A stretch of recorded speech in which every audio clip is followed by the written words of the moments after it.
유일신 하나님 그러면 성부만 하나님이시고 성령, 성자, 예수님은 이게 만들어진 피조물이 되어져 버리는 거예요.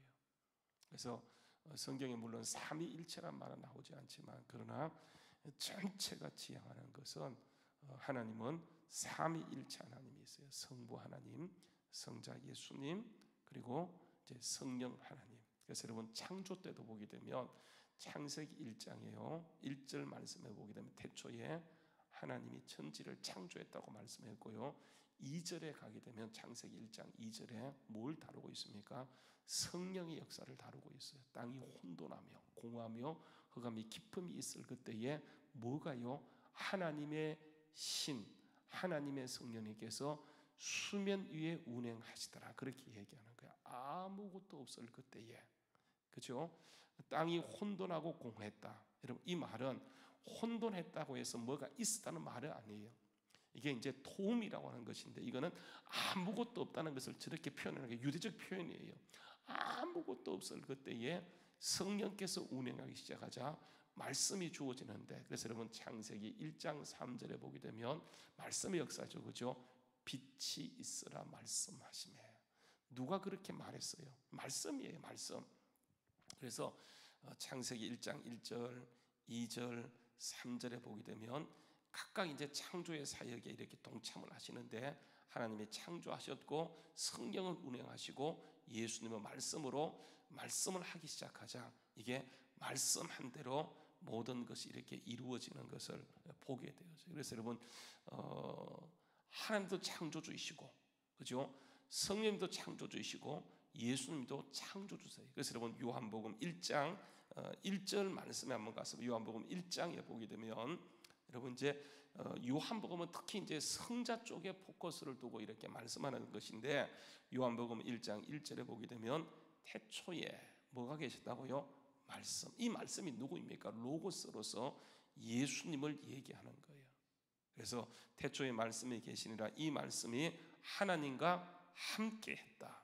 하나님 성부 하나님과 함께했다. 그래서 이 말씀이 곧 누구라고요? 하나님. 그러니까 이게 이제 삼위일체를 얘기하는 거예요. 삼위일체하면 성경에 나오지 않지만 성경에 전체적으로 지향하는 것이 삼위일체인데 하나님과 함께 계셨고 그 하나님이 누구냐, 그 말씀이 누구냐, 하나님이라고 말씀하시면서 그 요한복음 1장 2절에 보게 되면 그가 태초에 하나님과 함께 계셨고 만물이 그로 말미암아 지은 바 되었다. 여러분 그가 누구예요? 말씀을 그라고 표현하는 거예요. 여러분 말씀은 it 아니에요. 이게 이제 it 그러면 뭡니까? 이게 물질 명사잖아요, 그렇죠? 근데 성경에서 특히 보게 되면 말씀을 그라고 하는 것은 인격체라고 하는 거예요. 즉 예수 그리스도인데 만물이 그 말씀이신 예수로 말미암아 지은 바 되었고 지은 것이 하나도 그가 없이는 된 것이 없다. 그래서 빛이 있어라, 궁창이 생기라, 나누어지라 이렇게 할 때에 그 말씀을 따라서 모든 일이 이루어졌던 것처럼 그 예수님을 창조의 예수님이세요. 근데 여러분 이래 보세요. 이제 성부가 계시고 성자가 계시고 성령님이 계시는데 각각 따로따로예요. 그러니까 성부가 성자가 아니세요. 성자가 성령이 아니세요. 성령이 성부가 아니세요. 그러니까 엄밀하게 얘기하면 따로따로 존재하세요. 세 분이죠. 근데 한 분이세요. 그러니까 이제 우리가 이게 설명이 안 되는 거예요. 그래서 삼위일체는 이게 하나님의 신비의 영역이고 그냥 그대로 우리가 이해하고 믿음으로 받아들여야지 이것이 어떻게 이렇게 될까. 그래서 여러분 항상 이단들은요 이런 설명이 안 되는 것들을 자꾸만 설명하려고 하니까 이게 잘 이해가 안 되었었는데 저쪽에 가니까 그것을 막 이렇게 설명을 해요. 마치 이제 이런 겁니다. 뭐 어떻게 설명하냐면 여러분 이게 삼위일체가 잘 이해가 되지 않으니까 제가 이제 있잖아요, 그죠? 이제 교회 딱 쓰면 목사예요. 내가 집에 가면 뭐 하는 겁니까? 이게 남편이 되고 아빠가 되어져요. 그리고 이제 고향에 가면 뭐가 되는 겁니까? 내가 또 아들이 되어져요. 그러니까 나는 하나인데 이게 나타나는 양태에 따라서 어떤 때는 목사님, 어떤 때는 아들, 어떤 때는 이게 남편과 아버지. 그래서 이게 삼위일체. 여러분 이게 양태는 그리고 이미요 기독교 초기에 이게 이단으로 정제된 거예요. 그 설명할 길이 없어요. 여러분, 이 삼위일체라는 말을요 가장 먼저 사용한 사람이 터툴리안이라고, 이분이 가장 먼저 사용하세요. 왜냐하면 성경을 연구하다 보니까 어떻게 하면 성경대로 이게 하나님을 설명을 할 것인가 이렇게 보다 보니까 이게 하나님은 삼위일체로 존재하는 거예요. 여러분, 그 당시에 이게 원래 유대교에서 나온 거예요. 이스라엘 민족 하나님이 택하시고 하나님이 이스라엘 민족이 하나님을 드러내세요. 그리고 그들에게 하나님 역사하세요. 여러분, 예수님이 오세요. 성령님이 부어지는 거예요. 여러분, 유대인들은 우리가 이제 갈라디아서를 주일날마다 이렇게 살펴보고 있습니다만은 그들은 언제나 하나님밖에 없어요. 여러분, 유대인들이 예수 믿기가 얼마나 어려우냐 하면 유대인들은 예수를 믿을 수 없는 존재들이에요. 왜냐하면 그들은 유일신 하나님만 믿어왔거든요. 그러니까 모든 것은 다 우상인데 갑자기 예수님이 나타나서 내가 하나님이다 이렇게 얘기하니까 유대인들이요 믿을 수가 없어요. 그래서 막 공격하다가 나중에 신성모독으로 몰아서 예수님을 죽여버리세요. 누가 죽여요? 유대인들이 죽이는 거예요. 그리고 그 성령이 오시면서 복음이 시작되게 되는데 가장 복음을 반대했던 사람이 누구냐 하면 여러분 유대인들이에요. 여러분, 바울이 보세요. 그 고린도 우리가 쭉 보고 왔습니다만은 이런 얘기합니다. 고린도 후서를 보게 되면 9장에 무슨 말을 얘기냐면 내가 40에 아나가마 매를 몇 번 맞았다고요? 5번 맞았다. 태장 형장. 이런 모든 바울 사도를 힘들게 했던 사람이 누구냐 하면 여러분 이게 유대인들이에요. 그것도 믿지 않는 유대인들이라고 믿는 유대인들이 이렇게 얘기하는 거예요. 믿는 유대인들의 관점이 뭐냐 하면 뭐라고 얘기합니까? 예수도 믿어야 되지만은 뭣도 해야 돼요? 율법도 행해야 된다. 여러분, 이게 유대인들이 가진 구원관이에요. 여러분, 이게 충돌이 일어나는 거예요. 그래서 한번 보세요. 우리 한번 보십시오. 사도행전 한번 가서 보게 되면 사도행전에 유대인들의 가진 사고가 뭐냐면 여러분 이것입니다. 유대인들의 가진 사고, 그 유대인들이 구원이라고 내세우는 그 사고점이 뭐냐면 그 사도행전 15장 1절 말씀에 보게 되면 어떤 사람들이 유대로부터 내려와서 형제들을 가르치는데 그들이 뭐라고 얘기하냐면 너희가 모세의 법대로 할례를 받지 아니하면 능히 구원을 받지 못한다 이렇게 얘기하는 거예요. 그러니까 유대인들이 가진 거예요. 그러니까 유대인들은 정말 예수 믿기가 힘들어요. 오직 예수예요. 하나님이 보여주신 구원은 오직 예수. 예수님이 오셔서 모든 걸 이루셨는데 유대인들은 이걸 못 버리는 거예요. 여러분, 우리가 예수를 믿기 위해서는 정말 나를 버리고 나를 십자가에 못 박고 주님을 쫓아가야 돼요. 갈라디아 2장 20절에 보게 되면 내 안에 주님이 살아야 되는데 아직도 내가 살아있다 보니까 분명히 구원받은 것은 사실인데 아직도 그들은 뭘 붙잡고 있냐면 구약을 붙잡고 있고 율법을 붙잡고 있고 나를 붙잡고 있어요. 내 노력을 붙잡고 있어요. 이걸 놓아버려야지 하나님이 역사하는데 그걸 끝까지 붙잡고 있으니까 구원은 받을지 몰라도 그래서 여러분 예수 믿는 게 굉장히 힘들고 그래요. 우리 생각을 내놓고 가치관이 바뀌어야 돼. 아직도 가치관이 안 바뀌었어요. 영적인 가치관이 아니고 육적인 가치관을 가지고 있다 보니까 결국 가장 반대하는 자가 누구냐 하면 하나님이 선택했던 선민 이스라엘 민족이 가장 반대예요. 한번 여러분 보세요. 사도행전 15장 5절 말씀도 보게 되면 이렇게 얘기합니다. 바리새파 중에 어떤 믿는 사람들이에요. 유대인인데 이 사람은 바리새인의 계열의 사람이고 동시에 믿는 사람들인데 이들이 일어나서 말하기를 이방인이 할례를 받고 모세 율법을 지켜야지 구원을 받을 수 있다. 그러니까 구원의 조건으로 내세우는 것이 뭐냐면 일단 믿음. 거기에 플러스 뭐예요? 할례도 받고 또 플러스가 뭐예요? 모세의 법대로 율법을 다 지켜야지 구원받는다. 이게 뭐냐면 유대인들의 믿는 사람의 사고예요. 여러분 이게 보세요. 분명히 믿지만은 이거 정리되지 못하다 보니까 계속 충돌이 일어나게 됩니다. 여러분 우리 안에서 이게 충돌이 일어나요. 충돌. 분명히 믿음이 있는데 그 믿음이 능력으로 나타나지 못하는 것은 내 안에 충돌 때문에. 그래서 바울 사도가 로마서 7장에 가게 되면 내가 예수 믿는 순간 성령을 받게 되어지는데 그 성령께서 오셔서 누구하고 싸우고 누구하고 충돌하냐면 나 자신과 싸우는 거예요. 그래서 내가 알지 못하는 한 다른 법이 내 안에 있어서 나와 싸운다 이렇게 얘기하는 거예요. 그래서 오라 나는 공고한 사람이로다. 누가 이 사망의 법에서 나를 건져낼 것인가. 여러분 보세요. 우리가 예수 믿는 순간 우리 속에 누가 들어오세요? 성령님이 들어오세요. 그런데 성령님은 후자예요. 후자. 원래 우리가 태어날 때 가진 기질 성품이 뭐냐 하면 이게 나예요. 나.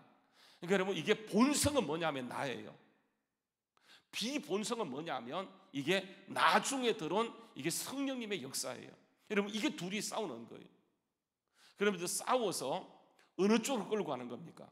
어느 쪽으로 끌려가죠? 이긴 쪽으로 끌려가는 거예요. 여러분, 나하고 내 안에서 성령님은 하나님이시지만 내 안에서 나와 성령님이 싸우게 되면 여러분, 어느 쪽으로 가요? 내 쪽으로 끌고 가는 거예요. 그래서 사람들은 다 자기 유익한 쪽으로 해석을 해요. 말씀도 자기 유익한 쪽으로 해석을 해요. 말씀이 되기 위해서는 가장 중요한 게 뭐냐면, 그러니까 나 자신을 철저하게 부인하고 성령님께 우리에게 모든 힘을 실어주게 되면 그분은요 언제나 합력하여 선한 길로 이끌어가는데, 이게 문제는 뭐냐면 내 속에 있는 내 자아가 가장 큰 문제예요.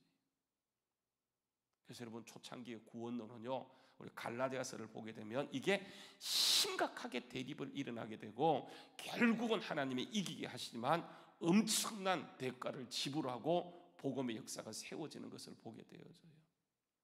그래서 여러분, 이게 복음은요 지금도 보세요, 피 흘림이 없이는 되지 않는 거예요. 그래서 여러분, 복음이 들어가게 되면 일단요 이 싸우는 거예요. 지금 보세요, 이게 교회가 제가 볼 때는 특별하게 잘못한 것이 없어요. 교회만큼 여러분 보세요, 사회를 이해하고 기도하는 공동체가 없잖아요. 그런데 보세요, 세상은 교회를 공격합니다. 끊임없이 공격해요. 마치 교회가 모든 코로나19의 그냥 그 확산지가 된 것처럼 그렇게 그냥. 그래서 여러분, 이 소식을 계속 듣다 보면 우리도요 그런 생각을 갖게 되어져요. 그래서 여러분, 세상은 끊임없이 교회에 대해서 여러분, 지금까지 보세요.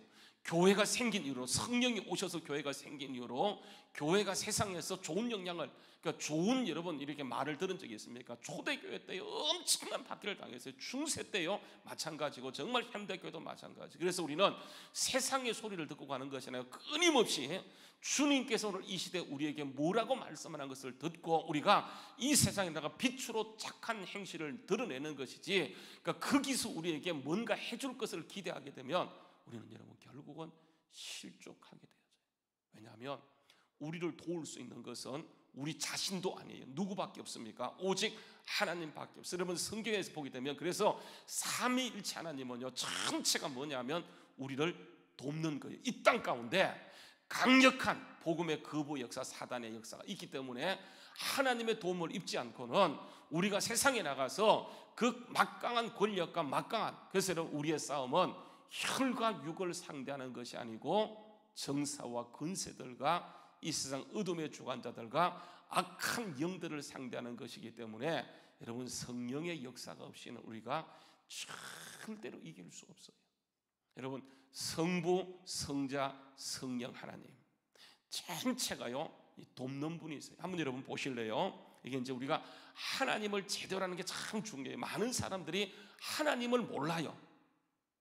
근데 성경 하나님을 명확하게 드러내거든요. 여러분, 성부 하나님이 어떤 분인지 한번 보실래요? 자, 우리 시편 118편 가서 보게 되면 다윗이요 이런 고백을 합니다. 시편 118편에 가서 보게 되면 그 여호와 하나님을 어떻게 고백하냐면 시편 118편에 가서 보게 되면 이렇게 얘기합니다. 시편 118편 6절 말씀에 보게 되면 여호와는, 그러니까 다윗이 하나님을 깊이 만나고가 고백하는 시예요.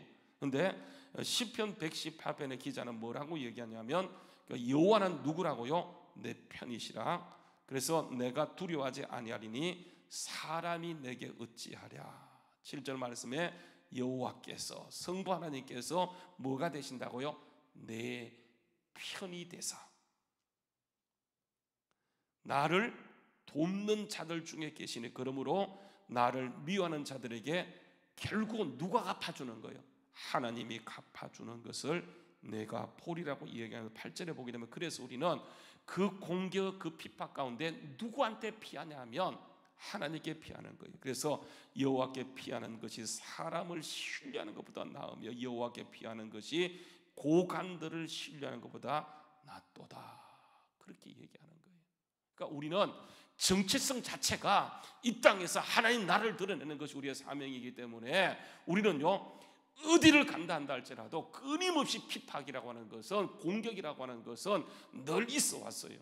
에덴 동산에서 하나님의 형상대로 지음받았던 아담과 하고 공격이 받았던 것처럼 예수님이 하나님의 형상으로 오셨을 때에 여러분 예수님이 공격을 받아서 복음이 드러나지 못하도록 믿는 유대인들까지도 저렇게 했지만 결국은 하나님은 하나님 뜻을 드러냈던 것처럼 여호와 하나님 성부 하나님께서 우리를 어떻게 한다고요? 하나님을 드러내기 위해서 그분은 반드시 돕는 분이라고 하는 거예요. 그래서 우리는 하나님께 피하는 것이지 사람에게 피하는 것이 아니에요. 사람을 기대하잖아요. 그러면 신망을 꼭 해요. 하나님은 다 잘라버리시고 하나님만 의지하게 하세요. 여러분 이게 가장 중요한 요소예요. 그래서 여러분 정말 우리를 사람이 실족시킬 때요 마땅하다는 것을 알고 하나님 의지하게 되면 여러분 그 하나님이 강력하게 도우세요. 근데 여러분 이 성부 예수, 성자 예수님 어떤 분이에요? 성자 예수님도요 우리를 돕는 자세요. 여러분 예수님이 이제 그 성경에 보게 되면 보혜사란 말을 하세요. 보혜사. 요한복음 14장 16절 말씀에 보게 되면 예수님 이런 말씀을 합니다. 내가 또 다른 보혜사를 너희에게 주겠다. 그렇게 얘기하는 거예요. 이게 또 다른 보혜사가 누구입니까? 이게 이제 성령님이세요. 그러니까 예수님이 요한복음에서 그러니까 요한 서신에서만 요한이 기록했던 성경만 이게 성령님을 보혜사라 그래요. 보혜사란 말은요, 여러분 보세요. 누가복음에 안 나와요. 누가복음에 찾아보세요. 안 나옵니다. 마태복음에 안 나와요. 마가복음에 안 나와요. 그러니까 누가 즐겨 쓰는 용어냐면 요한 사도가 즐겨 쓰는 용어가 이게 보혜사인데, 그러니까 예수님께서 요한복음 14장 16절에 내가 또 다른 보혜사를 너희에게 주겠다. 그가 너희와 함께 영원토록 너희와 함께 하겠다. 한번 여러분 찾아보세요. 뒤에 나와 있네요.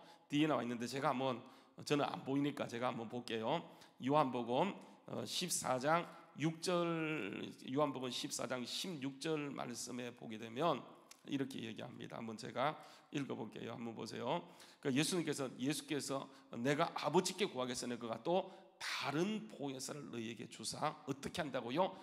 영원토록 우리와 함께하는 거예요. 여러분 그분이 왜 함께합니까? 우리와 돕기 위해서.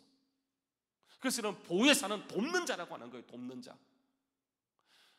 법정에 섰을 때 내가 나를 변호할 수가 없어요. 물론 똑똑하면 자기를 여러분 딱 사람이요 궁지에 몰리게 되면 생각이 마비가 돼버려요. 아는 것도 대답을 못해요. 법정에 딱 가잖아요. 저도 이제 법정에 제가 이렇게 이제 노예에서 이렇게 서기할 때 고소 고발 사건이 있어서 제 잘못이 아니고 노예가 여러 가지 어려움에 몰리면서 법정에 한번 갔어요. 서기이고 행정의 수반이 이제 서기다 보니까 가서 거기서 이렇게 답변하는데 아는 것도 딱 판사가 물으니까요 주저주저 하게 되고 굉장히 또 이제 우리 옛날에 여러분 아시는 것처럼 그 이기른 씨라고 저기 와서 이렇게 대모함을 통해서 계속 8주간 하니까 가만히 두어서는 안 되겠다 싶어가지고 이렇게 이제 그 집회 금지 가처분 신청을 했어요. 그러니까 결국은 부르더라고요. 가서 완벽하게 답변을 했더니 그때는 부르지 않고요. 그 제가 그때는 딱 알았어요. 그게 제가 답변서에 다 있다고 했더니 판사가 딱 보고는 이렇게 판결을 내리는데 우리한테 집회하지 말도록 내림으로 해서 결국은 이겼었어요. 그러니까 여러분 이게 딱 서게 되면 아는 것도 대답을 못해요. 그러니까 나를 대신해서 나를 도와줄 분이 누구냐? 이게 여러분 변호사예요. 그런 것처럼 보세요. 우리가 정말 믿음의 삶을 살 때 예수 믿고 따라가야 되는데 나는 죽었다고 선포하는데 아직도 내 안에 누가 있냐면 내가 강력하게 살아있어서 계속 싸우는 거예요. 여러분 그때마다 나를 돕기 위해서 오신 분이 계시다는 사실을 여러분 기억하고 그때 여러분 성령님께 내 주권을 포기하는 거예요. 판단이 서지 않아요. 내가 뭘 할지 알지 못하겠어요. 정말 내가 두 갈래 길에 서서 뭘 할지 알지 못할 때 여러분 거기에서 사람들은 대부분 사람에게 묻습니다. 이거 어떻게 하지 묻는데 여러분 성령님께서 우리 속에 강력하게 예수 믿는 성을 와 계시기 때문에 그분께 한번 물어보세요. 기도가 뭐냐면 그분께 묻는 거예요. 하나님 정말 성령님 제가 여기서 어떻게 할까요? 내가 판단하면 그때는 옳은 판단하는 것으로 보이지만 여러분 이게 최악의 판단을 한다니까요. 보통 사람들요 이게 이제 다 우리는 이제 결혼을 했어요. 결혼하는 사람이 없죠, 그죠? 저 뒤에 우리 성남이면 결혼하지 않았는데 결혼할 때요, 여러분 사람이 결혼 이제 대상들을 놓고 막 이제 결혼 배우자를 고르거든요. 근데 내가 절대로 아버지 같이 살지 않을까, 엄마 같이 살지 않을까 했는데, 여러분 보십시오. 자기가 고르는데 누구를 만나요? 엄마 같은 여자를 만나요. 그래서 살면서 또 막 고생을 합니다. 근데 여러분, 거기에서 우리가 결혼은 너무너무 중요한 것이기 때문에 실패하지 않게 해서 하나님께 묻고 또 묻게 되면 나를 위해서 하나님의 영광을 위해 살아갈 수 있는 그런 사람을 하나님께 붙여주세요. 그러니까 내가 원하는 사람이 아니고 정말 하나님의 역사를 이루기 위해서 하나님은 성령님을 보내셨기 때문에 그분의 역할이 뭐냐? 보혜사라니까요. 보혜사. 그래서 또 다른 보혜사가 우리가 복음의 삶을 살 수 있도록 돕는 자로 계시는 거예요. 여러분, 예수님도 역시 우리를 돕는 자세요. 여러분 보세요. 이 보혜사란 말이 요한복음에 나와 있지만 요한 1서에도 나와 있거든요. 요한 1서도 가서 보게 되면 요한 1서 2장 1절 말씀에 보게 되면 그런 말씀을 하세요. 한번 보세요. 요한 1서 2장 1절 2절 이렇게 쭉 보게 되면 그런 말씀이 나는데 한번 보세요. 요한 1서 2장 1절 말씀에 보게 되면 나의 자녀들아, 내가 이것을 너희에게 쓰면 너희로 죄를 범하지 않게 하려 함이라. 만일 누가 죄를 범하였으더라도 아버지 앞에서 우리에게 뭐가 있다고요? 대언자. 대언자가 뭡니까? 이게 여러분 대신 우리를 도와주는 분, 대신 증거하는 분, 이게 보혜사예요. 그래서 보게 되면 거기에 대언자라는 거 앞에 제 성경은 3번 해놓고요, 난외주라고 얘기해서 그 밑에 있는 걸 난외주라고 얘기하거든요. 난외주에 보게 되면 대언자 얘기해놓고 또는 뭐라고 얘기합니까? 보혜사 이렇게 적어놨어요. 그러니까 여러분, 예수님께서 우리는 뭐 하는 거예요? 우리가 만약에 잘못하거나 죄를 짓게 되면, 그러니까 아버지 앞에서 나를 대신하여 내가 감히 기도하지 못할 때 나를 돕기 위해서 오신 분, 그분 누구냐면 예수님이에요. 그러니까 여러분 보게 되면 성부, 성자, 성령 하나님이 전체가 누구를 향하고 있냐면 우리를 향하고 있어요. 그래서 우리는 아무리 막혀도, 지금은 당장 길이 보이지 않더라도 나를 이렇게 성부께서, 성자께서, 성령께서 총체적으로 돕고 계시기 때문에 그분께 피하게 되어지면 그분의 도움을 구하기, 왜냐면 우리가 기도할 때, 그죠? 그래서 여러분 그분의 도움을 구하는 거예요. 여러분 보십시오. 제가 좋아하는 말씀인데 요한복음요 14장 12절 말씀에 보게 되면 이렇게 말씀하세요. 요한복음 14장요 12절 말씀에 가서 보게 되면 내가 진실로 진실로 너희에게 이르노니 나를 믿는 자는 내가 하는 일을 그도 할 것이요 또한 그보다 큰 일도 하리니 이는 내가 아버지께 감이라 해놓고 13절에 보게 되면 너희가 내 이름으로 무엇을 구하든지 그때부터 누가 행하세요? 주님이 행하세요. 여러분 조건이 없습니다. 무엇이든지 네가 구하면 내가 그 일을 행하여 할 거야. 그러면서 뭐 이렇게 말합니다. 13절에 보게 되면 이는 아버지로 하여금 아들로 말미암아 뭘 받게 하는 겁니까? 영광을 받게 하는 거예요. 그러니까 우리의 기도가 결국은 주님의 영광을 드러내는 거예요. 그래서 여러분 다시 한번 이 사실을 강조합니다. 내 이름으로 무엇이든지 내게 구하면 누가 행한다고요? 주님이 행하시는 거예요. 이게 하나님의 정하신 원칙이에요. 나 한 사람을 두고 정말 하나님의 역사를 거역하는 이 시대에 하나님의 뜻을 드러내기 위해서 연약한 우리를 부르셨는데, 연약한 우리의 의지와 결단을 가지고 세상을 절대로 상대할 수 없어요. 계속 세상은 조직적으로 공격합니다. 언론이요 단 한 번도 교회 편이 된 적이 없고요, 교회가 잘해도 욕할 것이고, 한 가지 뭔가 실수하게 되면 그것만 부각시켜서 교회를 완전히요 이 땅에 범죄 온상처럼 만들어가지만, 이때 우리가 싸울 수 있는 것은 세상을 향해서 같이 비난하는 것이 아니고 주님이 이때야말로 일하실 때인 줄 알고 주님께 기도하기만 하면 하나님께서 연약한 우리를 통해서 반드시 주님의 뜻을 드러내는 강력한 역사가 있게 될 줄로 믿습니다. 우리 한번 여러분 본문 말씀에 돌아가서 한번 보세요. 보게 되면 이렇게 얘기합니다. 다 건너뛰고요 12절부터 27절까지요 이렇게 얘기합니다. 27절 말씀 제가 한번 읽어볼게요. 너희는 그리스도의 몸이요 지체의 각 부분이라. 이 몸이란 말을요 12절부터 27절까지 16번 나와요. 16번. 몸이란 말, 소마란 말, 몸이란 말. 그래서 몸이 뭐냐면 각각 지체가 있는데 모든 지체가 다 돕는 자라고 하는 거예요. 여러분 보세요. 손도 몸을 도와요. 발도 몸을 도와요.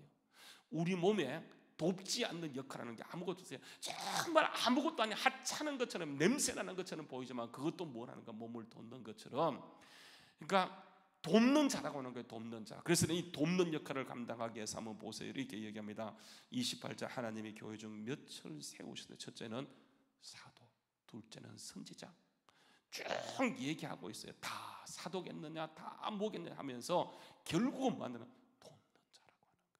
돕는 것, 돕는 자. 그래서 여러분 31절에 보게 되면 이렇게 얘기합니다. 너희는 더욱 큰 은사를 사모하라. 내가 또한 가장 좋은 길을 너에게 보이라. 그렇게 말씀하고 있어요. 돕는 것. 오늘도 여러분 보세요. 우리 형제가 우리를 돕고 있어요. 뭐로요? 기도로. 그래서 여러분 기도하다 보면 나중에 첫 번째요, 기도는 자기를 위해서 기도해요. 여러분 여기 지나가잖아, 그죠? 1시간쯤 지나가면 그때는요 하나님이 중보기도 세상을 내려주세요. 중보기도. 그래서 조금 기도할 때는 저 같은 경우는 그렇더라고요. 여러분은 영성이 깊으니까 어떨지 몰라도 기도하다 보면 처음에는요 다 자기에서 기도해요. 근데 여러분 나중에 가면 하나님이 우리 기도를 붙잡고 되냐면 이게 중보기도하게 하세요. 그래서 교인을 위해서 기도하고 나라에 위해서 기도하게 하는 거예요. 그래서 결국은 주님의 나라가 그런 기도하는 역사를 통해서 이루어감을 믿고, 우리가 더욱 큰 은사는 돕는 거예요. 돕는 것. 오늘들은 우리가 우리의 도움이 필요한 그 사람들을 바라보면서 물질도 흘러보내고 우리의 도움도 흘러보내고 우리의 재정도 우리의 모든 노력도 흘러보내게 될 때 하나님이 하나님의 능력으로 우리를 도우셔서 우리의 모든 결핍과 부족함을 넉넉하게 채우시는 은혜가 있게 될 줄로 믿습니다. 오늘도 하나님이 여러분 돕고 계시고, 그래서 우리가 하나님께 피함을 통해 하나님의 공급을 통하여 가는 곳곳마다 주의 은혜가 더욱더 풍성케 되는 놀라운 역사가 있기를 주의 이름으로 축원합니다. 기도하겠습니다.